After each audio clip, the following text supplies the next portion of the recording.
ठीक है।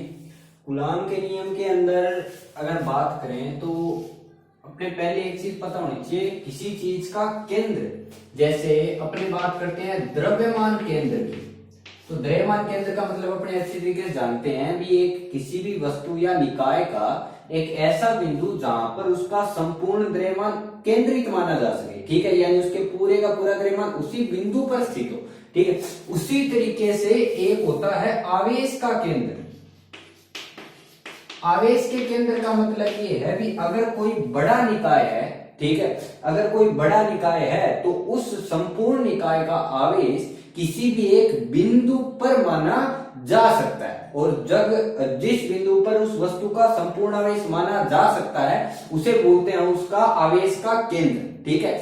आवेश का केंद्र इसलिए काम में आता है क्योंकि किसी भी बड़े निकाय को एक छोटे से बिंदु के रूप में अपने को दर्शाना पड़ेगा। क्यों?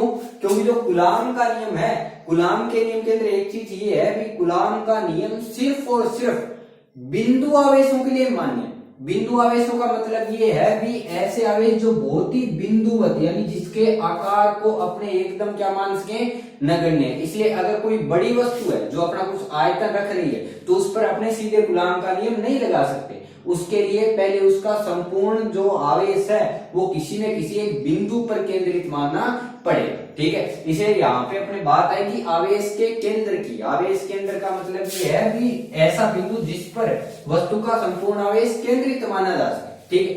तो कूलाम का नियम ये बात कहता है भी अगर कोई दो आवेश लेकिन दोनों बिंदुवत हो, ठीक है, यदि कोई भी दो बिंदुवत यानी बिंदु की तरह आवेश, जैसे दो आवेश हैं Q1 और Q2, इन दोनों के मध्य की दूरी यदि r हो, ठीक है, कूलाम का नियम ये बात कहता है कि यदि दो बिंदु आवेश Q1 व Q2 जिनके मध्य की दूरी कितनी है r, तो उन दोनों आवेशों के मध्य लगने वाला आकर्षण बल या फिर प्रतिकर्षण, कोई सा भी बल, उन दोनों के मध्य लगने वाला आकर्षण बल उन दोनों आवेशों के परिमाण यानी Q1 और Q2 के गुणनफल के समानुपाती, लेकिन उनके मध्य की दूरी यानी r के वर्ग के r स्क्वायर के व्युत्क्रमानुपाती, ठीक है। इसलिए कूलाम के नियम के अंदर ध्यान रखना है, दो बिंदुवत आवेश Q1 व Q2 यदि एक दूसरे से r दूरी पर स्थित हो तो इन दो बिंदुवत आवेशों के लिए उनके मध्य लगने वाला आकर्षण या प्रतिकर्षण बल उन दोनों आवेशों के परिमाण यानी Q1 और Q2 के गुणनफल के तो समानुपाती तथा उन दोनों आवेशों के मध्य की दूरी के वर्ग के व्युत्क्रमानुपाती होता है। इसे लिखते हैं कूलाम का नियम। यानी कूलाम का नियम सिंपल सा ध्यान रखना है, दो बिंदु आवेशों के मध्य लगने वाला आकर्षण या प्रतिकर्षण बल उन दोनों आवेशों के परिमाण के गुणनफल के तो समानुपाती व उन दोनों आवेशों के मध्य की दूरी के वर्ग के व्युत्क्रमानुपाती होता है। इसलिए इनको कंबाइंड एक साथ लिख सकते हैं Q1 Q2 बटे r का स्क्वायर। यहाँ पे एक नियतांक जोड़ा जाता है F बराबर K Q1 Q2 बटे r का स्क्वायर। जो K है उसको बोलते हैं समानुपातिक नियतांक और इसका मान होता है 9 गुना 10 की घात 9, ठीक है। इसलिए K का जो है K नियतांक होता है जिसका मान होता है 9 गुना 10 की घात 9। अब अगर यहाँ पे मैं K की इकाई की बात करूं तो K की इकाई अपने बेसिक सा निकाल सकते हैं। जैसे F बराबर मैंने लिखा K Q1 Q2 बटे r का स्क्वायर, तो कहीं पे भी अगर अपने को किसी नियतांक की इकाई निकालनी हो तो नियतांक की इकाई निकालने के लिए अपने क्या करना होता है, नियतांक के अलावा जो भी राशि है वो दूसरी तरफ ले आओ। यानी नियतांक मेरे को वैल्यू निकालनी है K की, तो K को उस साइड ही रखो, बाकी इस साइड तो F है r स्क्वायर होगा इससे मल्टीप्लाई Q1 बटे Q2 ये आएगा इसके नीचे, तो K की इकाई क्या आ सकती है F यानी न्यूटन, R यानी मीटर और उसका स्क्वायर है मीटर स्क्वायर, और Q1 और Q2 ये भी गुलाम यानी गुलाम का स्क्वायर, इसलिए इकाई आती है न्यूटन मीटर स्क्वायर बटे गुलाम में स्क्वायर, ठीक है। इसलिए गुलाम का नियम ध्यान रखना है, दो आवेशों के मध्य लगने वाला बल उन दोनों आवेशों के परिमाण के गुणनफल के समानुपाती तथा उन दोनों आवेशों के मध्य की दूरी के वर्ग के व्युत्क्रमानुपाती होता है। यहाँ पे समानुपाती नियतांक जोड़ा जाता है K F बराबर K Q1 Q2 बटे R का स्क्वायर। K को लिखा जाता है 9 गुणा 10 की घात 9 न्यूटन मीटर स्क्वायर बटे कूलाम स्क्वायर। इसके बाद इस जो नियतांक है F का, उसके अंदर एक चेंज और आता है, ठीक है। यदि किसी भी माध्यम यदि कोई दोनों आवेश है, उन दोनों के अंदर का माध्यम बदल दिया जाए, ठीक है, तो यहाँ पे इसका मॉडिफिकेशन ऐसे लिखते हैं, F बराबर जैसे अपने लिखा K Q1 Q2 बटे R का स्क्वायर, तो इसको K जो है समानुपातिक नियतांक है, इसको लिखा जाता है 1/4 पाई एप्सिलॉन नॉट। ये जो एप्सिलॉन नॉट है, एप्सिलॉन नॉट को बोलते हैं विद्युतशीलता। क्या बोलेंगे? विद्युतशीलता। और एप्सिलॉन नॉट का मतलब होता है निर्वात की विद्युतशीलता, या फिर ठीक है वायु की बोल सकते हैं, ठीक है। इसलिए K को लिखते हैं 1/4 pi epsilon not. Epsilon not का मान होता है निर्वात की विद्युतशीलता, और एप्सिलॉन नॉट का मान होता है 8.85 गुना 10 की घात -12। इकाई कैसे निकालेंगे अपने? अगर K है तो उसके सामने मेरे को अगर एप्सिलॉन नॉट की इकाई निकालनी है तो देखो, जैसे K बराबर है 1/4 पाई एप्सिलॉन नॉट, मेरे को इकाई किसकी निकालनी है? एप्सिलॉन नॉट की। तो जिस चीज की इकाई निकालनी होती है उसको इस साइड रखो, तो 4 पाई तो इकाई के अंदर कहीं पे काम आएगा नहीं, ठीक है, क्योंकि कांस्टेंट है। तो K देखूं तो एक तरीके से 1/एप्सिलॉन नॉट है, यानी जो एप्सिलॉन नॉट की इकाई है वो K की व्युत्क्रम होनी चाहिए, उल्टी होनी चाहिए। तो K की इकाई अपने पास न्यूटन मीटर स्क्वायर बटे कूलाम स्क्वायर, तो एप्सिलॉन नॉट की इकाई होती है कूलाम स्क्वायर बटे न्यूटन मीटर स्क्वायर, ठीक है। तो यहाँ पे F बराबर K Q1 Q2 बटे R का स्क्वायर लिख सकता हूँ, और K को लिखा जाता है 1/4 pi epsilon not. Epsilon not एक नियतांक ही होता है, ठीक है, जिसे बोलते हैं निर्वात की विद्युतशीलता, और एप्सिलॉन नॉट का मान रखा जाता है 8.85 गुना 10 की घात -12, ठीक है। इसके बाद अपने कूलाम के नियम के अंदर एक बेसिक सा चीज आता है, परावैद्युतांक।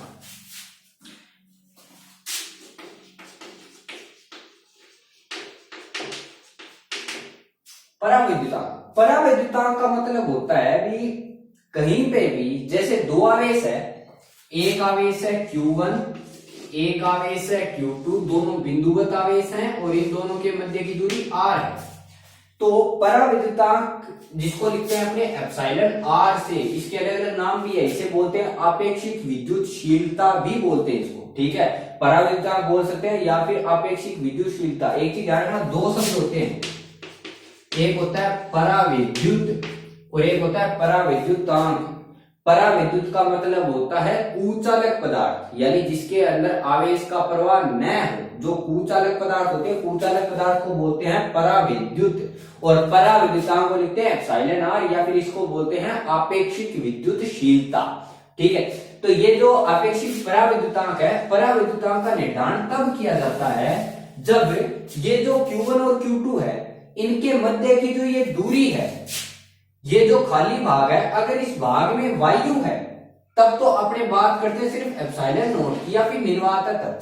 लेकिन अगर इन दोनों के मध्य कोई माध्यम भर दिया गया, माध्यम का मतलब जैसे शहद भर दिया, पानी, कुछ भी, लोहा, कोई भी चांदी, जो भी है, यानी अगर दोनों के दोनों आवेश निर्वात में न होकर किसी अन्य माध्यम में हो, कोई भी अन्य माध्यम मतलब है जैसे पानी हो गया, ठीक है, धातु, कोई सी भी, कैसा भी, ठीक है, तो उसके लिए अगर इन दोनों के मध्य कोई परावैद्युत पदार्थ भर दिया जाए, तो कोई माध्यम भर दिया जाए, तो उस माध्यम के लिए अपने निर्धारण करते हैं परावैद्युतांक का, और परावैद्युतांक की परिभाषा लिखते हैं। परावैद्युतांक का मतलब होता है ये जो दोनों आवेश, इनके मध्य लगने वाला बल, लेकिन कब? जब ये दोनों आवेश निर्वात में स्थित हो, यानी निर्वात में दोनों आवेशों के मध्य लगने वाला बल, और नीचे लिखा जाता है माध्यम में दोनों आवेशों के मध्य लगने वाला बल, और इनका जो अनुपात है उसे बोलते हैं परावैद्युतांक। इसलिए परावैद्युतांक की परिभाषा लिखी जाती है,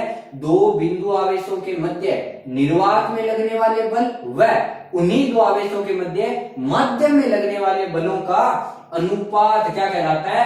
परावैद्युतांक, ठीक है। यानी अगर कहीं पे किसी माध्यम की बात करें तो माध्यम के अंदर बेसिक सा चीज ध्यान रखना है, उसके लिए परावैद्युतांक की परिभाषा लिख सकते हैं, निर्वात में लगने वाले बल व माध्यम में लगने वाले बलों का अनुपात। अब अगर मैं F बराबर लिखूं K Q1 Q2 बटे R का स्क्वायर, तो यहाँ पे अगर कहीं पे माध्यम बदला जाए तो माध्यम बदलने के कारण के मान में परिवर्तन हो जाता है। क्यों? क्योंकि जो के है वो बेसिक तो लिखा जाता है 1/4 पाई एप्सिलॉन। ठीक है, अगर अपने किसी माध्यम में बात करें तो माध्यम के लिए एप्सिलॉन नॉट नहीं लिखा जाता, एप्सिलॉन नॉट लिखा जाता है निर्वात के लिए, और किसी माध्यम के लिए लिखा जाता है एप्सिलॉन नॉट। तो अगर मैं बात करूं निर्वात की तब तो यहाँ पे के की जगह आएगा 1/4 पाई एप्सिलॉन नॉट, और अगर मैं बात करूं माध्यम की तो माध्यम के लिए आता है के बराबर 1/4 पाई एप्सिलॉन। ठीक है, अब देखो अगर मैं निर्वात की बात करूं तो एफ को लिख सकता हूं के Q1 Q2 बटे R का स्क्वायर, के को लिख सकता हूं 1/4 pi epsilon not Q1 Q2 बटे R का स्क्वायर, ये वैल्यू है के का। और अगर मैं माध्यम की बात करूं तो माध्यम के अंदर इसको लिख सकता हूं 1/4 पाई एप्सिलॉन, एप्सिलॉन नॉट नहीं लिखते, इनटू Q1 Q2 बटे R का स्क्वायर, Q1 Q2 बटे R स्क्वायर के ये कट गया 4 पाई से 4 पाई, तो एप्सिलॉन R का वैल्यू बच गया 1/एप्सिलॉन नॉट और उसके नीचे 1/एप्सिलॉन। तो इसको अपने ये लिख सकते हैं epsilon R equal to epsilon तो जाएगा ऊपर और एप्सिलॉन नॉट आएगा नीचे, तो एप्सिलॉन बराबर क्या बच गया एप्सिलॉन नॉट इनटू एप्सिलॉन है R। तो ये अपने को रिलेशन ध्यान रखना, ठीक है। यानी किसी भी माध्यम के लिए अगर पराविद्युतांक की बात करें तो उसके लिए निर्वात का पराविद्युतांक, निर्वात की विद्युतशीलता और उसका जो पराविद्युतांक है, ठीक है, यानी उसकी जो आपेक्षिक विद्युतशीलता, उन दोनों का गुणनफल होता है। अब इन तीनों ई का नाम ध्यान रखना है अपने को, जो एप्सिलॉन है इस एप्सिलॉन को तो बोलते हैं निरपेक्ष विद्युतशीलता। क्या बोलेंगे? निरपेक्ष विद्युतशीलता। एप्सिलॉन होता है निरपेक्ष विद्युतशीलता।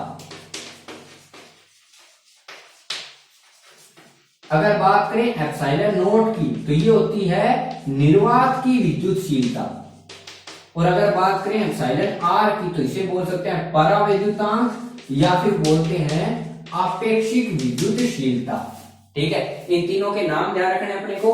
एप्सिलॉन का मतलब है निरपेक्ष विद्युतशीलता, एप्सिलॉन नॉट का मतलब निर्वात की विद्युतशीलता और एप्सिलॉन आर का मतलब आपेक्षिक विद्युतशीलता।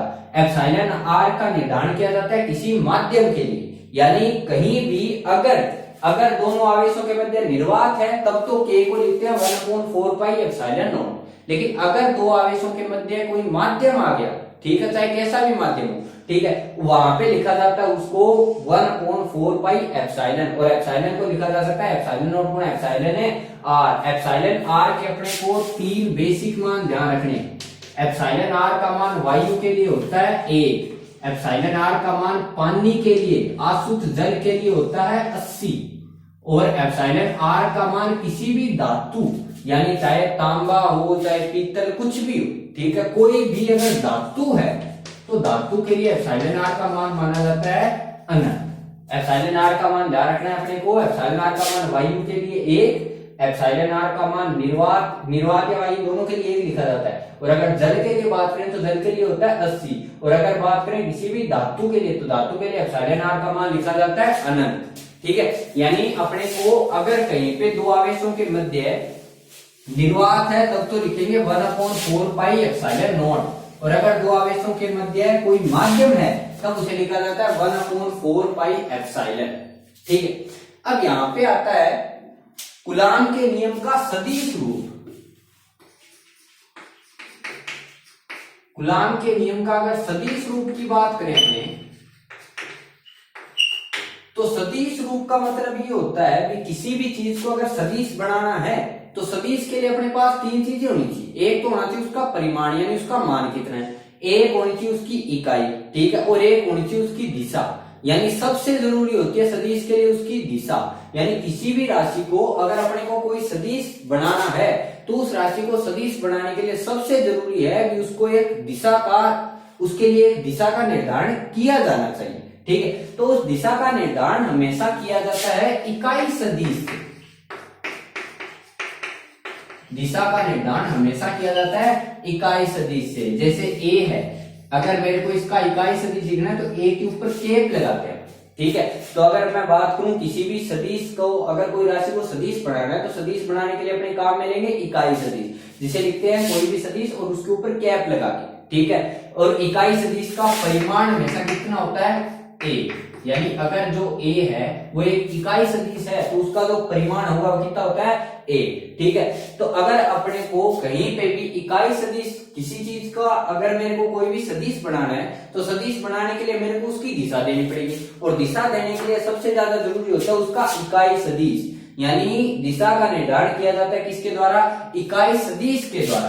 तो इकाई सदिश की अगर बात करूं तो यहाँ पे अगर कूलाम के नियम के अंदर जो बल है F, उसको मैंने लिखा K(Q1Q2/R) का स्क्वायर। अब अपने जानते हैं कि जो बल है वो एक सदिश राशि है, तो सदिश राशि अगर है तो इस साइड वाली भी राशि भी क्या होनी चाहिए, सदिश। अब अपने बात की भी अगर किसी संख्या कोई भी मान है, अगर मेरे को उसको सदिश के रूप में निरूपित करना है तो सदिश रूप में निरूपित करने के लिए मुझे एक इकाई सदिश की आवश्यकता हो। ठीक है, और इकाई सदिश की आवश्यकता करने के लिए इकाई सदिश को क्या लिखा जाता है, अगर एक है इकाई सदिश है तो इकाई सदिश को लिखा जाता है सदिश, और बटे में आता है उसका परिमाण, यानी उसके सदिश को अगर उसके परिमाण से भाग कर दिया जाए तब इकाई सदिश का निर्धारण किया जाता है। ठीक है, तो अगर मेरे को f है, f एक सदिश राशि है, तो अगर मैं इसको सदिश निरूपित कर रहा हूं तो ये चीज भी क्या होनी चाहिए, सदिश। लेकिन ये सदिश तब होगी जब इसके लिए एक दिशा का निर्धारण हो, और दिशा का निर्धारण करने के लिए सदिश काम में लिया जाता है इकाई सदिश, यानी मेरे को K(Q1Q2/R)² के अंदर मेरे को एक इकाई सदिश लिखना पड़ेगा। अब कैसे लिखेंगे, K है समानुपातिक नियतांक, ठीक है, तो ये तो अपनी दिशा दे नहीं सकता। ऊपर है Q1 और Q2, ये दोनों आवेश हैं, और आवेश कैसी राशि होती है, अदिश, तो अदिश को तो दिशा दी नहीं जा सकती, तो बच कौन गया, R। इसका मतलब ये है कि अगर मेरे को K(Q1Q2/R)² ये जो इधर वाली राशि है, अगर इसको मेरे को सदिश बनाना है तो इसको मेरे को दिशा देनी पड़ेगी, और दिशा देने के लिए K दिशा का निर्धारण नहीं कर सकता क्योंकि ये समानुपातिक नियतांक है। Q1 और Q2 दिशा का निर्धारण नहीं कर सकते क्योंकि वो अदिश राशियां हैं, तो दिशा का निर्धारण सिर्फ कौन कर सकता है, R। यानी अगर मेरे को इसको सदिश बनाना है तो सदिश रूप के लिए जिम्मेदार इसमें R है, और मेरे को R से अगर इसको सदिश बनाना है तो मेरे को गुणा करना पड़ेगा इसके इकाई सदिश से। क्यों, क्योंकि अगर मेरे को सदिश बनाना है तो सदिश बनाने का मतलब एक दिशा देनी, और दिशा दी जाती है हमेशा इकाई सदिश से। यानी K(Q1Q2/R) के स्क्वायर को अगर मेरे को सदिश बनाना है तो इसके लिए मेरे को निर्धारण करना पड़ेगा इकाई सदिश से, तो मैंने इसको गुणा कर दिया इकाई सदिश से, R से। अब R से गुणा करने पर कोई प्रभाव नहीं पड़ेगा, ये सिर्फ दिशा देगा। क्यों, क्योंकि R अगर देखूं तो R का परिमाण कितना होता है, 1, यानी किसी भी संख्या को अगर 1 से गुणा किया जाए तो उस गुणा करने का उस पर कोई प्रभाव नहीं पड़ता। इसका मतलब ये है कि अगर मैं K(Q1Q2/R)² को R से गुणा कर रहा हूं तो इससे उस पर कोई प्रभाव नहीं पड़ेगा, यानी इसके मान पर कोई प्रभाव नहीं पड़ रहा। अब ये R इसको क्या देगा, दिशा। तो अगर मैं R की बात करूं तो R एक इकाई सदिश है, तो इसको ये लिख सकता हूं मैं K(Q1Q2/R) का स्क्वायर, और जो R है उसको लिखा जाता है R सदिश बटे R का परिमाण। ठीक है, मापांक इसका, तो इसको ये लिख सकता हूं K(Q1Q2/R) का स्क्वायर और गुणा R, और किसी भी सदिश का परिमाण हमेशा किस चीज को बताता है, किसी भी सदिश का परिमाण हमेशा बताता है उन दो बिंदुओं के मध्य की दूरी को। यानी अगर ये कोई सदिश है, ये सिरा A है और ये सिरा B है, ठीक है, ये कोई सदिश R है और इसकी A और मध्य की B के मध्य की दूरी 5 है, तो R जो सदिश है इसका जो परिमाण है वो इन दोनों के मध्य की दूरी को दर्शाता है। यानी अगर R के मापांक लिखूं तो ये किस चीज को दर्शाएगा, R को ही दर्शाएगा, यानी उन दोनों बिंदुओं के मध्य की दूरी को दर्शाएगा। तो इसको मैं ये लिख सकता हूं K(Q1Q2/R) की घात कितनी, 3, और गुणा में क्या आएगा, R सदिश। इस टाइप से अपने किसी भी कूलाम के नियम के अंदर बल को एक सदिश राशि बना सकते हैं। अब इसमें अपने को एक चीज ध्यान रखनी है, जब भी कूलाम के नियम के अंदर K है वो तो नियतांक है, Q1 और Q2 के मान दो टाइप के संभव है, वो ऋणावेश हो सकता है और धनावेश, यानी प्लस का भी हो सकता है और माइनस का भी। इसलिए जब भी अपने इस क्वेश्चन के अंदर जो भी फॉर्मूला है इसके अंदर अगर Q1 और Q2 के मान रखें तो उन मान रखने के लिए अपने को उनके चिन्ह की कोई आवश्यकता नहीं है। अगर प्लस का है तब तुम लोग प्लस का रख सकते हो, अगर माइनस का तब भी इसको क्या रख सकते हो, प्लस का। क्यों? क्योंकि अगर मैं Q1 और Q2 के मान प्लस माइनस कुछ भी रखूं तो उसके कारण आगे चिन्ह आएगा इसके, या तो प्लस आएगा या फिर माइनस। और f जो है वो कैसी राशि है, सदिश। इसलिए अपने को एक ही पता है भी अगर किसी सदिश में कोई चिन्ह रखा जाए प्लस या माइनस तो वो कभी भी उसके परिमाण को नहीं दर्शाता, वह सिर्फ और सिर्फ उस चीज की दिशा को दर्शाता है। इसका मतलब यह है भी अगर Q1 प्लस का है और Q2 माइनस का है तो प्लस और माइनस रखने के बाद जो भी निशान आएगा माइनस का, ठीक है, तो वो इसके मान को नहीं दर्शाएगा, वो किस चीज को बताएगा, सिर्फ उसके दिशा को। ठीक है, इसलिए जब भी कूलाम के नियम के अंदर Q1 और Q2 के मान रखे जाएं तो उनके लिए उनको चिन्ह के साथ रखना कोई आवश्यक नहीं है। अगर Q1 माइनस का है तो अपने उसको प्लस का भी काम में ले सकते हैं। क्यों? क्योंकि अगर माइनस का रखा तो उसके कारण माइनस का चिन्ह आएगा और जो माइनस का चिन्ह है वो उसकी दिशा का क्या करेगा, निर्धारण। ठीक है, इसलिए सदिश राशि में किसी भी राशि, सदिश राशि के अंदर अगर किसी चीज को लिखा जा रहा है तो उसको लिखने के लिए अपने को किसी भी प्रकार से चिन्ह के निर्धारण की आवश्यकता नहीं है, क्योंकि वह सिर्फ और सिर्फ उसकी क्या दर्शाएगा, दिशा। क्योंकि सदिश के अंदर जो चिन्ह आता है वो हमेशा उसकी दिशा का निर्धारण करता है, न कि उसके परिमाण का। ठीक है, अब यहाँ पे अगर मैं बात करूं कूलाम के नियम की, तो कूलाम के नियम के अंदर सदिश रूप अगर देखें तो कूलाम का नियम न्यूटन के तृतीय नियम की पालना करता है। ठीक है, तृतीय नियम की पालना, जैसे एक क्वेश्चन आता है कई बार, भी सिद्ध करो कि कूलाम का नियम न्यूटन के तृतीय नियम की पालना करता है। तृतीय नियम का मतलब क्रिया प्रतिक्रिया, और क्रिया प्रतिक्रिया नियम को क्या बोलते हैं, यानी जितना बल A द्वारा B पर लगाया जाएगा उतना ही बल B द्वारा A पर लगाया जाएगा। दोनों बलों का मान होगा समान लेकिन दिशा होगी एक दूसरे के विपरीत। ठीक है, इसलिए यहाँ पे अपने को एक चीज ये सिद्ध करनी है भी कूलाम का जो नियम है वो न्यूटन के तृतीय नियम की पालना करता है। तृतीय नियम की पालना का मतलब ये है कि पहला जो आवेश है वो दूसरे आवेश पर जितना बल लगाता है उतना ही बल दूसरा आवेश पहले आवेश पर लगाएगा। ठीक है, यानी मैंने कोई भी दो आवेश ली, ये बिंदु A है, ये बिंदु B है। ठीक है, इसकी दूरी, ये आवेश Q1 है और ये आवेश है Q2। ठीक है, तो अगर मेरे को तृतीय नियम का सत्यापन करना है तो तृतीय नियम के अनुसार अपने एक बात बोल सकते हैं, अगर तृतीय नियम का सत्यापन करना है तो उसके लिए अपनी बात बोलते हैं दोनों का परिमाण तो होता है समान। ठीक है, दोनों एक दूसरे में समान पर लगाते हैं लेकिन उनकी दिशा होती है विपरीत।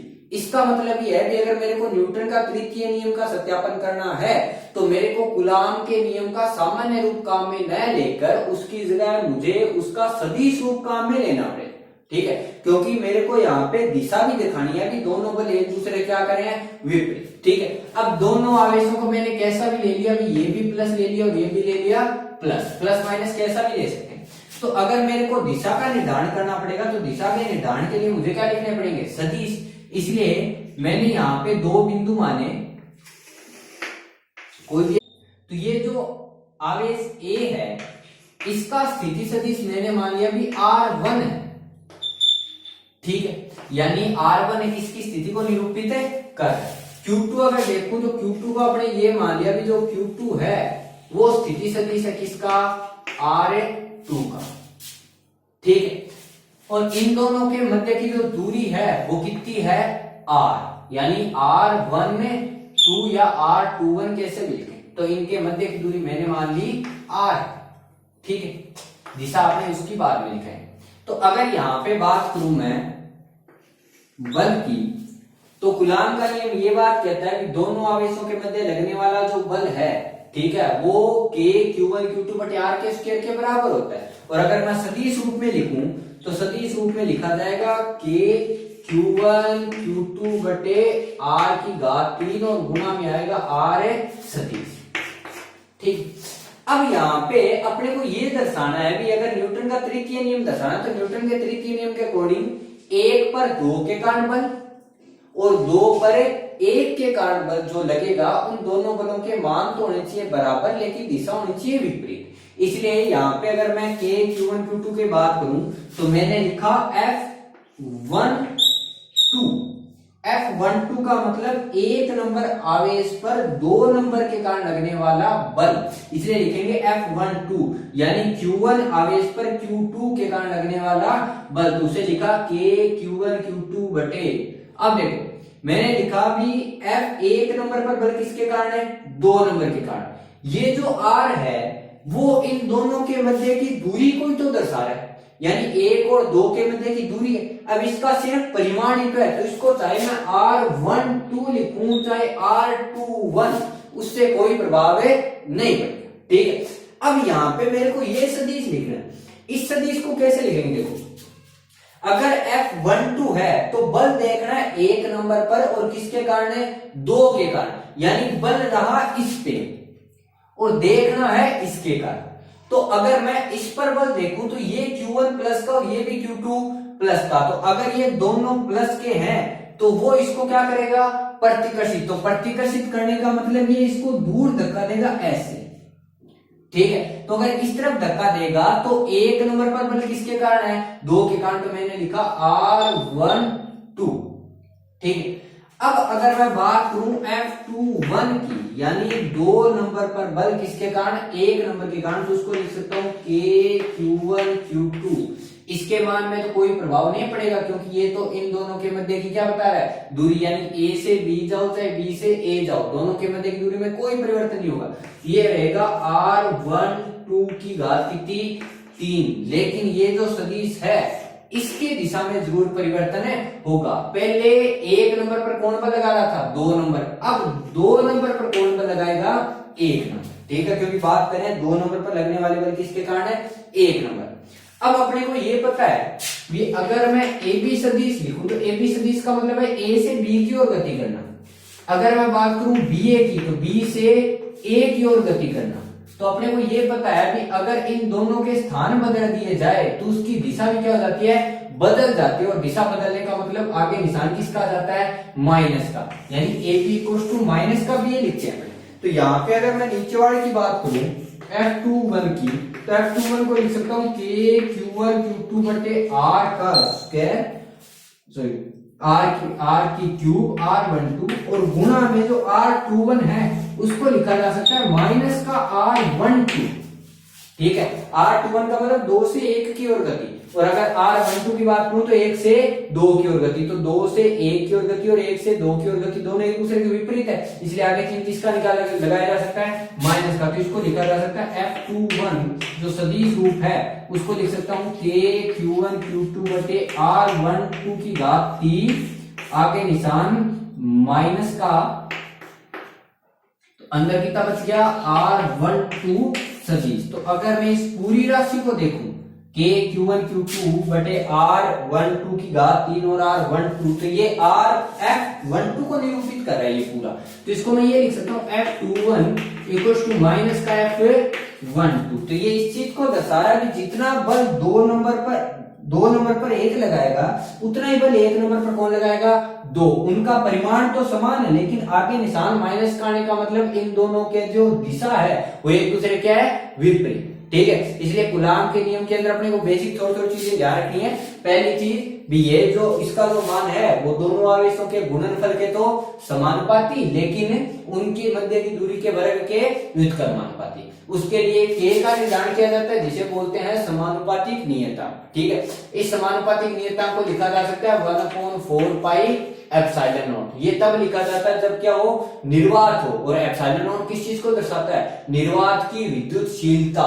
यहाँ पे अपने बात की पराविद्युतांक की एप्सिलॉन आर को क्या लिखा जाता है, F0 बटे Fm, यानी निर्वात में लगने वाले बल व माध्य में लगने वाले बलों का अनुपात। और एप्सिलॉन आर को क्या बोलते हैं, पराविद्युतांक, या फिर बोल सकते हैं अपेक्षित विद्युतशीलता।